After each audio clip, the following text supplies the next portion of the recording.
Salutations. Aujourd'hui on va vous raconter un petit peu la malédiction qui nous touche depuis quelques années avec Juju.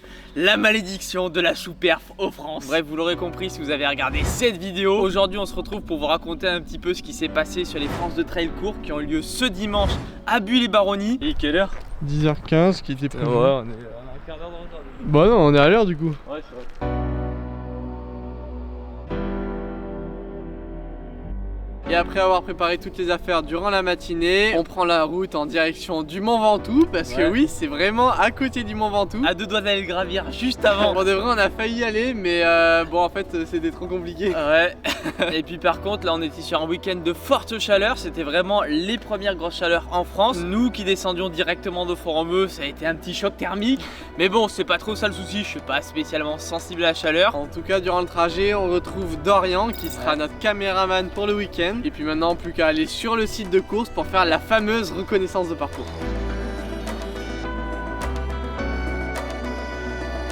Bon, un parcours qui s'annonçait quand même fortement roulant. Et par contre, ce que je ne savais pas, c'est qu'il y avait quand même une bonne partie de route, que ce soit pour le départ ou alors pour l'arrivée. Et à vrai dire, je m'attendais pas à ce que les montées soient si roulantes. Parce que comme vous pouvez voir sur cette reco, on est vraiment sur le départ. Et là, on est environ sur 6 à 10% de pente maximum, mais sur route. Ouais, ce qui est une partie limite descendante pour un tracteur. Donc là, vous en doutez, petite goutte de sueur. Mais bon, on continue. Et par contre, au bout d'environ 2 km, ça se transforme en grand chemin, mais toujours assez roulant. Et oui, parce que comme vous avez pu voir, on est également avec Olivier qui va courir aussi les trails courts le lendemain. Sauf que lui, il a pas trop apprécié cette reconnaissance qui était limite allure course.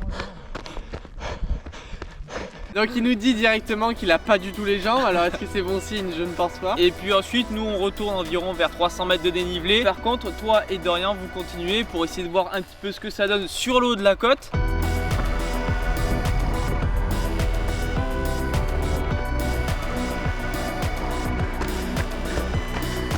Alors franchement c'est assez similaire, il y a des grands chemins, du monochemin, de la descente et un peu de montée. Vraiment le parcours fait que bouger. Par contre vers le haut de la montée là ça ressemble à un peu des escaliers, donc là c'est assez raide. On notera la mention escalier que tu m'as dit et moi du coup le jour de la course je me suis dit bon bah de toute façon moi j'attends cette portion là. Moi je pensais que c'était un truc vraiment ultra raide et que ça allait vraiment casser les pattes. Les escaliers soi-disant c'était vraiment dans du vraiment c'était 15% max. Ouais c'était 15%, mais en vrai je crois que c'était l'une des parties les plus dures du parcours.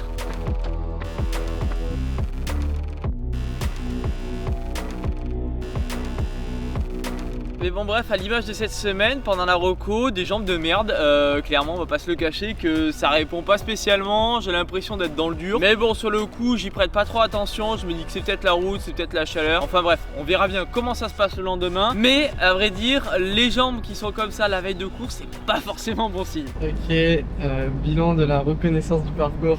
C'est trop plat quoi. Un parcours assez décevant. Clairement il y avait largement mieux à faire sur ce parcours là, enfin sur cette zone là plutôt, en sachant qu'il y a le Mont Ventoux et tout à côté. Ça va mettre en jeu tous les gros routards. Est-ce que ça prend les carbones demain? Donc ouais en vrai j'hésite à interchanger avec toi parce que je pense que tu passeras mieux que moi demain. Ok, je vais me chauffer, je vais mettre les jambes en l'air et ça part demain. Et après cette reco on file directement à 40 minutes depuis les Baronnies parce qu'on avait un petit logement là-bas d'ailleurs qui était très sympa. Et oui, comme vous pouvez voir, grâce à la YouTube monnaie qui s'accumule, en fait on a tellement d'argent qu'à la place des tentes, carrément on privatise une maison. Et ce qui fait qu'on se retrouve à 4 dans une seule maison. C'est fou ça en vrai. On est pété de thunes. Tu es quoi Nico? Je fais les plans drones là pour la prochaine vidéo. Mais comme il y a du soleil, je me cache un peu. Mais sinon t'as vu le nombre d'abonnés? On a passé les 8000 je crois. Ah mais largement. Avant dernière ligne droite, avant les 10 000 abos là, putain, c'est ça qu'on veut. Bon, 10 000 en tout cas, normalement je devrais quand même vous régaler. En attendant, merci beaucoup de vous abonner comme ça soutient de fou la chaîne et c'est ça qu'on veut. Et puis, road to 9000 maintenant, c'est le but. Ouais, laisse-moi faire mes plans drone maintenant. Montre ta boîte à chargeant là. On a trouvé un mec qui charge bien plus que nous en fait. Je pense que c'est très important. Il assume son dopage. C'est pas du dopage. C'est de la nutrition optimisée. Tu mets ça sur Google, ça marque dopage.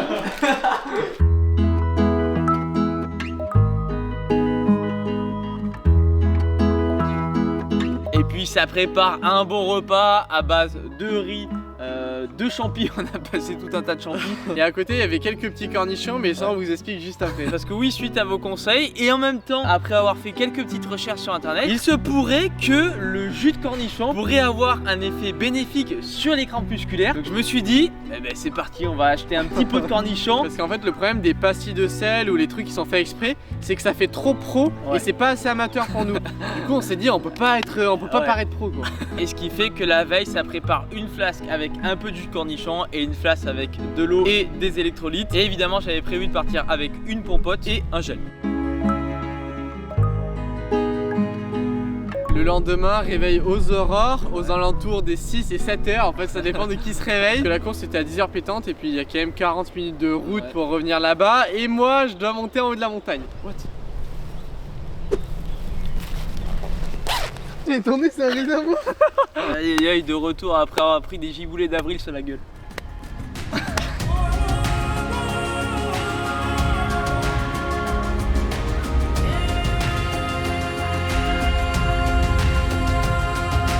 Bon, le programme était simple, fallait que je passe d'abord Juju pour qu'il puisse monter en haut de la montagne. Et le truc c'est que s'il passait par le chemin conventionnel, il avait pour 13 bornes de montée.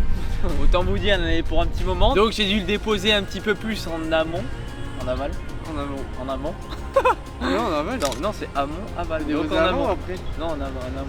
Je crois que j'ai déposé en amont du coup. Et ensuite j'ai rejoint Dorian et Olivier. Dorian qui devait prendre le départ et l'arrivée. Voilà, et puis clairement il restait à peine 1 heure avant le départ. Il était déjà temps de partir à l'échoppe. Et là à l'échoppe je fais tout ce qui est de plus classique, c'est-à-dire 20 minutes plus quelques lignes.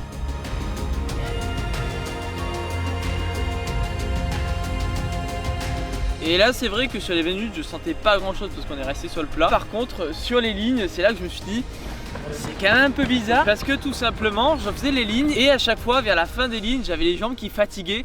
Je me suis dit j'ai quand même 20 bornes à faire, 900 D+. Si ça commence à fatiguer sur une ligne de 100 mètres, je suis pas dans la merde.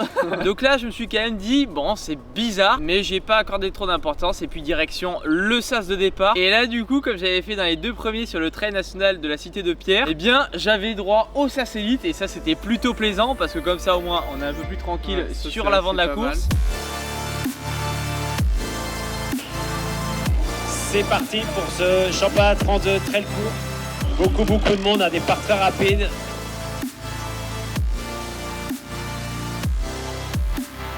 On peut voir que ça part direct dans les ruelles, donc tu dois tout donner pour te placer. Je fais donc un départ tonitruant, objectif être bien placé directement. Et là ça se regarde pas vraiment, c'est directement Kylian Allaire qui prend les devants et qui fait un rythme. Alors le rythme est pas non plus abusé, mais c'est vrai que ça va quand même bien vite sachant que c'est du plat. Mais pour vous dire on est quand même loin d'un départ sur cross, puisqu'en fait sur le plat à 3 au kilo j'étais sur la tête de course et puis je perdais pas de place. Donc clairement on est vraiment bien. Moi je regardais le live depuis le haut de la montagne à une dizaine de kilomètres et là j'aperçois Nico qui est environ dans le top 15 et je me dis putain Henri il est trop en canne et tout. Allez Théo, allez Nico, allez Nico, ouais.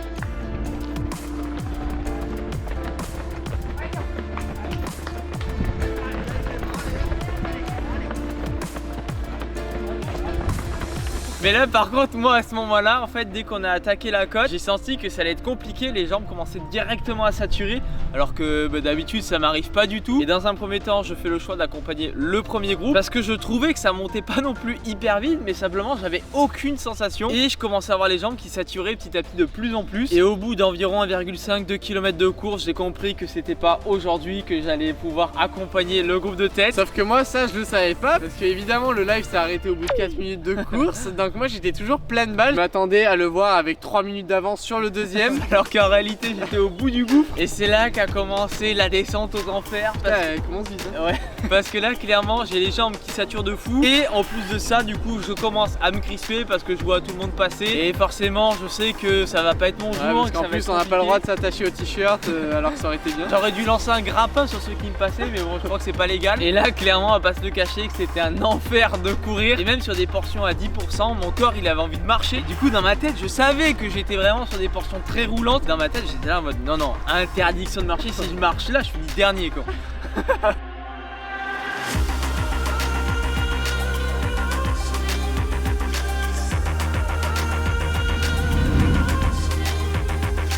Et donc dans un premier temps, en tout cas sur les 10 premières bornes de montée, je suis vraiment accroché. J'ai essayé de perdre le moins de place possible, essayer de courir le plus possible. Mais bon, c'était ultra démoralisant parce que d'une part j'avais super mal aux jambes et d'autre part j'avançais pas en voyant en plus tous les gars passer petit à petit et tout, c'était trop chiant. Pour ma part, je te retrouve vers le kilomètre 8-9 où tu arrives sur une sorte de léger plateau. Alors là, ça va être un peu de faux plat descendant, du plat. Pour parler de la tête de course, Kylian Haller est toujours devant. Alors à ce moment-là, il est fortement talonné. Allez Kylian, allez, c'est bien ça, allez. Allez Kylian, allez. Mais déjà c'est assez étonnant parce que je pensais plus voir Maël qui est son frère que Kylian devant. Mais bon, Kylian en fonction des jours il est super en canne ou très loin justement. Et en fait il s'est pas posé de questions, il est parti en tête et puis il a fini en tête. On va pas se le cacher qu'aujourd'hui il a pas eu de concurrents qui sont venus le titiller. Donc voilà, il en a chié mais il a réussi à faire premier et puis avec 45 ou 50 secondes d'avance. Voilà, pépère, c'était pas pareil pour moi derrière.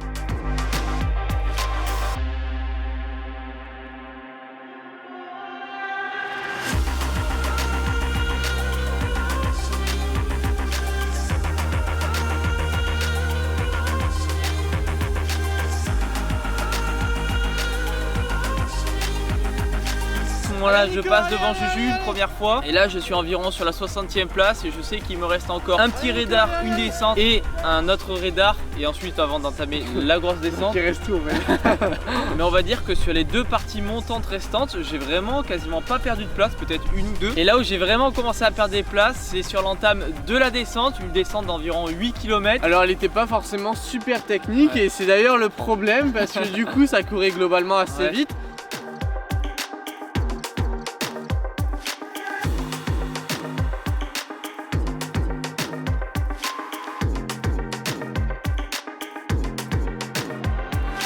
Et moi le souci c'est qu'à ce stade je préfère être dans la côte plutôt qu'être en descente.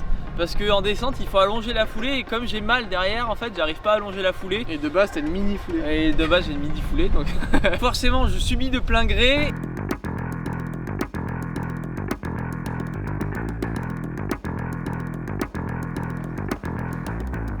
Et là vous pouvez voir que je repasse devant toi. Comme vous pouvez entendre, que des bonnes nouvelles. T'as mal? Fais chier. T'as mal aux jambes? Ouais.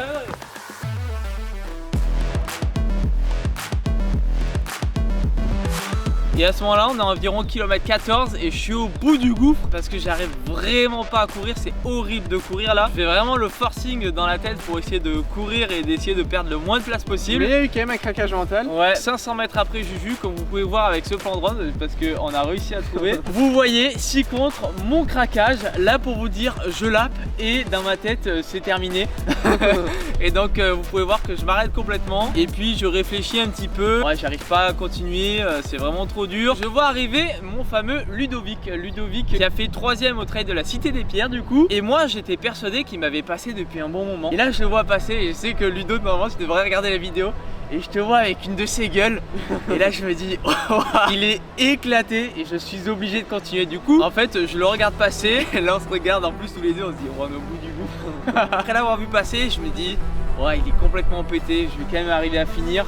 Et puis même j'avais quand même une pensée pour Dorian qui était en bas essayer de m'attendre. Parce que Dorian il était absolument pas prévenu parce que évidemment au haut de la montagne aucun réseau. Donc Dorian attendait un peu et c'est vrai que si t'aurais fait un abandon bon, ça aurait été un peu chiant pour lui. C'est donc après une bonne grosse minute de pause que je me dis bon allez je vais finir cette course. Je reprends et là c'est la cata hein.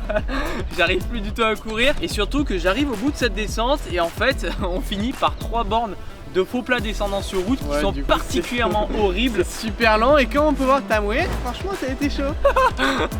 Allez Nico, allez. Que du plaisir là, que du goudron là. On est 6 contre sur du 4,25, 4,30 de moyenne. Ouais, en fait ça a été historiquement c'est historique. T'es bien là, t'es bien. Et avec ses encouragements, il fait comprendre à Nico que c'est bien, il déroule bien et tout. Ouais, réalité dans sa tête, putain, il est vraiment merdique le mec. Et là, il me tardait qu'une seule chose, c'était d'arriver. Je faisais que me faire passer, c'était horrible mentalement. Et puis au bout de 1h40 et des poussières d'effort, littéralement plus d'un quart d'heure après Kylian,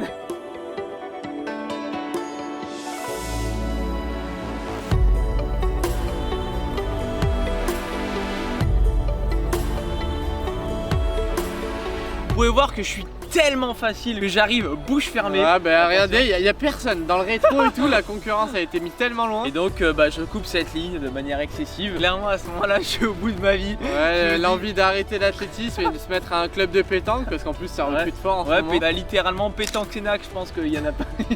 Il y a du recrutement en cours. Et puis là du coup dans un premier temps je suis un peu dans l'incompréhension parce que mon diaphragme, j'ai justement fait ces derniers mois énormément d'efforts pour arriver à aborder ces compétitions assez sereinement. Alors effectivement j'étais un petit peu plus stressé pour cette compétition, mais le diaphragme était quand même assez souple et je pense pas qu'il ait été limitant. Mais ensuite j'ai parlé un petit peu avec Ludovic et en fait on se rejoint globalement sur les sensations, c'est-à-dire qu'après le trail de la Cité des Pierres, sur la semaine d'après on était globalement vraiment très bien et en fait on a eu un gros coup de mou sur cette semaine là et je pense qu'on a simplement un petit peu subi le contre-coup de cette semaine là parce qu'il y avait seulement 2 semaines d'écart entre ce trail et les France et ce qui fait que globalement toute la semaine j'ai eu des jambes catastrophiques, vraiment c'était nul. Voilà, je pense que globalement le corps était un petit peu en overdose et il m'a dit là c'était pas la peine de participer. Alors le point positif c'est que je n'ai pas chopé de crampes, en même temps j'ai tellement pas pu pousser sur la foulée que c'est normal et donc je n'ai pas pu tester le fameux jus de cornichon. Ouais, parce que tu t'es même pas alimenté au final, t'étais tellement au fond du gouffre. Du point de vue des performances des copains qu'on connaît un peu, alors évidemment comme on vous a dit, Kylian Haller il a fait une course très costaud et en plus c'est l'un des premiers trailers qui gagne les championnats de France en carbone. Je pense que globalement en vrai c'est historique, il y a moyen que ce soit jamais arrivé encore. Ouais, donc c'est pour vous dire un peu la roulance du parcours. Puis sinon Maël Haller qui gagne le titre en espoir et qui fait 4ème, donc ça c'est super bien. Plutôt rentable le week-end entre frères. Exactement. Petite mention à Brice qui fait 59ème, 9ème espoir, donc c'est super bien. Et puis tous les gars de Font-Romeu. Tommy, un gars de Font-Romeu qui fait 22ème, c'est d'ailleurs le mieux classé je pense de Font-Romeu. Et puis petite pensée à notre abonné fidèle sur le trail long qui a fait 2ème, Hugo Deck, c'est sacrément chaud quand même, on va se le gâcher. Et puis vous allez me dire, qu'a fait Olivier? Ah putain, j'ai oublié. Olivier qui termine à 2 minutes de moi. Alors lui il est content de sa course globalement, donc c'est ce qui compte. Ouais, s'il est content ça va. Mais bon voilà, pour nos deux compères ça a été un week-end compliqué. Mais bon, la saison est très loin d'être finie en trail parce que dans 2 semaines on se retrouve sur la verticale de Annecy. Où là pour le coup il y aura 4 places de sélection pour les Europes. Et puis nous on va se retrouver dans 1 semaine pour les championnats de France de 10 km. Le problème c'est qu'il y a le mot championnat de France avant 10 km, donc potentiellement sous perte. C'est un gros problème. Globalement Juju a pas fait de compétition depuis un petit moment. Donc là je ne sais pas d'où pourrait devenir la perte, mais pourquoi pas, on verra ce qui se passe. Du coup l'info c'était ça, c'est qu'on a mis en place un petit Tipeee parce que bon forcément produire des vidéos c'est pas gratuit, ça coûte quand même assez cher. Et si vous voulez nous soutenir au niveau du matos ou alors rien que du déplacement, du défraiement, etc., vous pouvez nous faire un petit don sur Tipeee. 100% de l'argent qui sera collecté sur Tipeee servira exclusivement pour la chaîne YouTube et rien d'autre. Et si vous voulez savoir un peu plus de détails, il y a le lien en description et en commentaire, donc vous pouvez directement aller dessus. Et pour les donateurs, on a quand même mis en place quelques petites choses sympas, à savoir un canal de discussion sur WhatsApp directement dédié aux donateurs, donc on est vraiment entre nous. Donc ça, ce sera vraiment à partir d'1 € de don, parce que vraiment tout don est bienvenu. Et puis ensuite, à partir de 5 €, vous aurez accès au calendrier. On va essayer de faire un petit calendrier de toutes nos compétitions, tous nos événements en fait jusqu'à la fin de l'année. Et puis surtout pour ceux qui font péter le don, à savoir à partir de 30 €, on essaiera d'organiser une fois par an une sortie ensemble, que ce soit un petit footing, quelque chose comme ça. Comme on bouge beaucoup dans la France, on s'est dit que ça pouvait être sympa de se faire des petites sorties quand on est de passage chez vous, etc. Et puis pour tous ceux qui veulent nous soutenir, n'hésitez pas, ça nous aide vraiment. Et clairement, si on veut continuer à avoir du contenu de qualité et toujours plus sympa à regarder, on va pas se le cacher, il nous faut des personnes en plus de moi et de Juju pour filmer. Et puis bon, au niveau matos, déplacement et tout, ça revient quand même vite fait cher. On met vraiment le vrai prix de notre matériel et tous les frais annexes sur le site, donc au moins vous pouvez aller jeter un œil, vous aurez là-bas un ordre d'idée. Et puis évidemment, pour que tout ça reste bien transparent, c'est le but, tous les trimestres on fera un bilan financier de tout ce qu'on a dépensé pour la chaîne, et puis on le partagera entre tous ceux qui ont donné. Voilà, ça permettra d'être vraiment resté au clair avec vous. Et puis on remercie d'avance les personnes qui auront la gentillesse de donner, et on se retrouve très vite pour une prochaine vidéo. Allez, ciao!